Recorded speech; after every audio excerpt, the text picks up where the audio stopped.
سید تفہیم الاسلام باسوباٹی دربار شریف والے کا شجرہ نسب نامہ ملاحظہ فرمائیے۔ سید امام محمد باقر، ان کے بیٹے حضرت امام جعفر صادق، ان کے بیٹے حضرت سیدنا امام موسیٰ قاسم، ان کے بیٹے حضرت سیدنا امام موسیٰ رضا، ان کے بیٹے سید محمد تقی، ان کے بیٹے سید علی تقی، ان کے بیٹے سید ظفر زکی، ان کے بیٹے علی اشعر عرف علی اصغر، حضرت ان کے بیٹے سید عبداللہ، ان کے بیٹے سید محمد، ان کے بیٹے سید احمد، ان کے بیٹے سید محمد ظفر، ان کے بیٹے سید علی معین، ان کے بیٹے سید شاہ جلال اعظم، ان کے بیٹے سید شاہ احمد کبیر، ان کے بیٹے سید شاہ جلال بخاری، ان کے بیٹے سید شاہ جلال الدین ابو عبداللہ الحسینی، ان کے بیٹے سید شاہ نصیر الدین محمد، ان کے بیٹے سید شاہ برہان الدین عبداللہ، ان کے بیٹے سید شاہ عالم رحمت اللہ، ان کے بیٹے سید شاہ محمد زاہد، ان کے بیٹے سید شاہ محمد انبیاء، ان کے بیٹے سید شاہ مولانا محمد عیاض، ان کے بیٹے سید شاہ محمد ریاض، ان کے بیٹے سید شاہ شریف الاسلام، ان کے بیٹے سید عبد الاسلام، ان کے بیٹے سید شاہ شریف الاسلام، ان کے بیٹے سید شاہ محمد مجید الاسلام الحسینی قطب زندہ شاہ پھر حق مقبول خدا رحمت اللہ علیہ، ان کے بیٹے سید شاہ ظفر الاسلام الحسینی، ان کے بیٹے سید شاہ مولانا الحاج احسن الاسلام حسینی، ان کے بیٹے سید شاہ تفہیم الاسلام الحسینی۔ اللہ سبحان اللہ، زندہ باد زندہ باد، نعرہ تکبیر، نعرہ رسالت، آل محمد، نعرہ تکبیر، نعرہ رسالت، سبحان اللہ۔ الحمدللہ ان کا جو تعلق دو سلسلوں سے ہے، یہ سلسلے چشتیہ کے بھی بزرگ ہیں، سلسلے قادریہ سے بھی ان کی نسبت ہے الحمدللہ، اور سب سے بڑی بات تو ہے ان کا تعلق، ان کا سارا معاملہ اعلیٰ حضرت سے ہے، بریلی شریف سے ہے، اعظم ہند سے ہے، تاج الشریعہ سے ہے، علماء اہل سنت سے ہے، علماء اہل سنت سے ہے، بڑے بڑے اکابر علماء سے ان کا تعلق، ان کی خانقاہ جو الحمدللہ بڑے بڑے علماء سے ان کا گہرا تعلقات ہے، بریلی شریف سے ان کا تعلقات ہے، مکہ شریف سے ان کا تعلقات ہے، اجمیر شریف سے ان کا تعلقات ہے، اور آگے بڑھیے کربلا شریف سے ان کا تعلقات ہے، نجف شریف سے ان کا تعلقات ہے، اور ان کی نسبت مکہ اور مدینے سے ہے۔ سبحان اللہ۔ ان کے جو خاندان میں جو مجلہ حضور جو گزرے ہیں، بہت بڑے بزرگ گزرے ہیں الحمدللہ، ان کا نام وہی جو میں نے بتایا سید عبد المجید مجید الاسلام صاحب الحسینی، سید حسینی سید تھے جن کو مجلہ حضور کہا جاتا تھا الحمدللہ، وقت کے بہت بڑے کامل ولی کتب تھے الحمدللہ، بہت بڑے۔ اور میں نے اس کتاب کو مطالعہ کرنے کے بعد میں ایک نہیں کئی کرامتیں میرے سینے میں یاد آ گئی۔ ایک صاحب آئے، کہنے لگے کہ بارش ہو رہی ہے، فون آیا ہے ہمارے یہاں جو ہے سیلاب آ گیا ہے، تو حضرت نے کہا کہ اچھا، تو آپ نے اسی وقت میں دعائیں کی الحمدللہ، اسی وقت فوراً بارش بند ہو گئی، اور اللہ والے الحمدللہ جس وقت چاہتے ہیں دعا کرتے ہیں بارش بند ہو جاتی ہے۔ ہمارے یہاں حضرت میں بڑے سرکار ہیں، ان کے تعلق سے بتایا جاتا ہے اللہ اللہ وہ معاملہ کہ جب بھی چاہتے تھے دعا کرتے بارش ہوتی، اور جب بھی چاہتے اگر بارش ہو رہی ہے دعا کرتے بارش بند ہو جاتی۔ ایک حافظ صاحب تھے، وہ مکتب میں بھی صبح پڑھاتے اور اسکول میں بھی پڑھاتے، 10 بجے صبح مکتب میں پڑھا کر اسکول جاتے، اچانک بارش ہو گئی، آ کر کہنے لگے حضور مدرسہ جانا ہے اور بارش ہو رہی ہے، تو حضرت بڑے سرکار نے کہا کہ کتنے دیر میں جا کے پہنچ جاؤ گے مدرسہ؟ کہا کہ 15 منٹ میں۔ آپ نے امجھری چھڑی کو نکال کے آسمان کے نیچے رکھ دیا، جیسے ہی رکھا بارش بند ہو گئی۔ 15 منٹ کے بعد جب وہ مدرسہ مکتب سے جب اسکول مدرسہ پہنچ گئے، سرکاری مدرسہ، جیسے ہی جا کر وہ مدرسہ پہنچے 15 منٹ کے بعد آپ نے جیسے ہی چھڑی کو اٹھا لیا، اس کے بعد پھر بارش شروع ہو گئی، اس کے بعد پھر بارش شروع ہو گئی۔ ابھی اسی کتاب میں لکھا تھا، حضرت بھی فرما رہے تھے کہ 15 آدمی کا کھانا بنا ہے۔ کئی آدمی کا کھانا بنا ہے؟ 15 آدمی کا کھانا بنا ہے، اور حضرت کہہ رہے ہیں کہ اسٹیشن میں کچھ مہمان آ رہے ہیں، بیٹھے ہیں خانقاہ شریف میں، کہہ رہے ہیں کہ اسٹیشن میں کچھ مہمان ہیں وہ آ رہے ہیں، وہ بھی کھانا کھائیں گے۔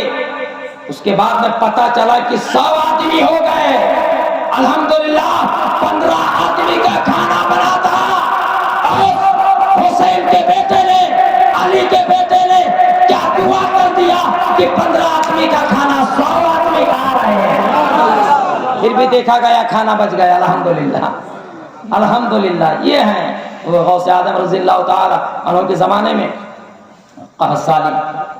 تو ایک صاحب آئے کہنے لگے حضور ہمارے گھر میں کچھ نہیں ہے. سرکار کا اس اعظم نے ایک بوری اٹھا کر دے دیا جو کہ جاؤ کھاؤ, لیکن بسم اللہ پڑھ کے نکالنا, کبھی دیکھنا نہیں, کبھی جھانکنا نہیں, کبھی جھاڑنا نہیں, بسم اللہ پڑھنے کنارے سے اٹھانا, بیوی کو تنبیہ کر دینا.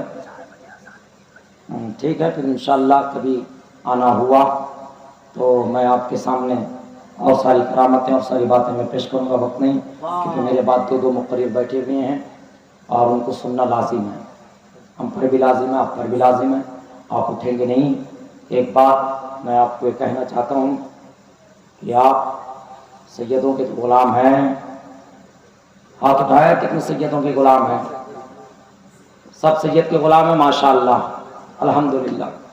بہت اچھی بات ہے, سیدوں سے جڑے رہیں اور اس کے ساتھ ساتھ عالم دین سے محبت کرنا بہت ہی ضروری ہے کہ آپ عالم دین سے جو محبت کریں, علماء اہل سنت سے محبت کریں, بہت ضروری ہے. اور ذرا علم بھی رکھنا بہت ضروری ہے. اصلی کیا ہے, نقلی کیا ہے, اصلی گھی اور ڈالڈا, ہاں دیسی مرغی اور بوائلر مرغی بہت ضروری ہے.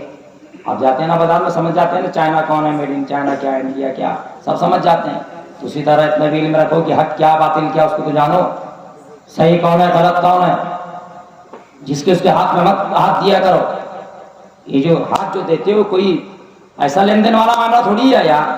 یہ جو ہاتھ جو دیتے ہو اس سوچ سمجھ کر ہاتھ دو یار. جس کو پاتے ہو یار, کون آیا کہاں آیا, کون رزیل ملت ہے تو کون ذلت ملت ہے, جس کو جو پاؤ بنا دو یار. کیا سب کے ہاتھ میں ہاتھ مت دیا کرو, پہچانو ذرا اسے, دیکھو یار. جو اعلیٰ حضرت نے فرمایا پیر کے اندر 4 باتوں کا ہونا بہت ضروری ہے.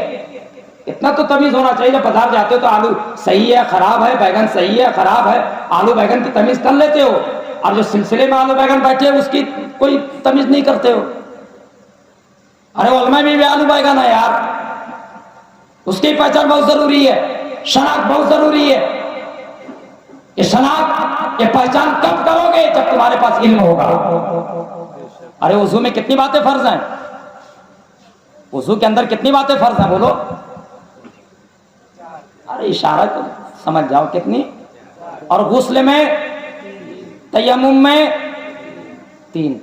کیسے جانے ہو؟ جب تمہارے استاد نے تم کو بتایا, عالم دین نے بتایا, امام صاحب نے بتایا, یا پھر نہیں تو آپ انوار شریعت میں یا بہار شریعت میں یا کوئی اور کتاب میں آپ پڑھے رہو گے. یہی بات ہے نا. آپ جانے, کوئی دوسرا آ کر کہے گا کہ نہیں نہیں وضو میں 5 باتیں فرض ہیں, کیا آپ اسے مانو گے؟ ارے بول بھائی, مانو گے؟ کبھی نہیں مانو گے, کیونکہ جانتے ہو کہ 4 باتیں وضو میں فرض ہیں. اسی طرح جانو کہ اصلی کون ہے, نقلی کون ہے, اصلی سید کون ہے, نقلی سید کون ہے, اصلی پیر کون ہے, نقلی پیر کون ہے, اس کا جاننا بہت ضروری ہے. جب تم جانو گے تو تمہارا عقیدہ بھی سلامت رہے گا, ایمان بھی سلامت رہے گا. اور جس پیر کے ہاتھ میں ہاتھ دیتے ہو وہ ہاتھ دیکھ لو, یہ ہاتھ کتنا صاف ہے, یہ ہاتھ کتنا مضبوط ہے. واقعی میں اگر یہ ہاتھ مضبوط اور صاف رہے گا تو اسی ہاتھ کے ذریعے سے, نسبت کے ذریعے سے ہم علی تک پہنچ جائیں گے, علی مصطفیٰ تک پہنچائیں گے اور مصطفیٰ خدا تک پہنچا دیں گے. ورنہ یہی پیر صاحب اگر لنگڑا لوڑا رہے گا, پیر صاحب ہی اندھا کانا بیگن آلو رہے گا تو کیا تم کو خاک علی تک پہنچائے گا؟ علم ضروری ہے. العلم نور, علم نور ہے, روشنی ہے, لائٹ ہے, اس کا جاننا بہت ضروری ہے. استغفر اللہ ربی من کل ذنب واتوب الیہ وآخر دعوانا ان الحمدللہ رب العالمین. السلام علیکم.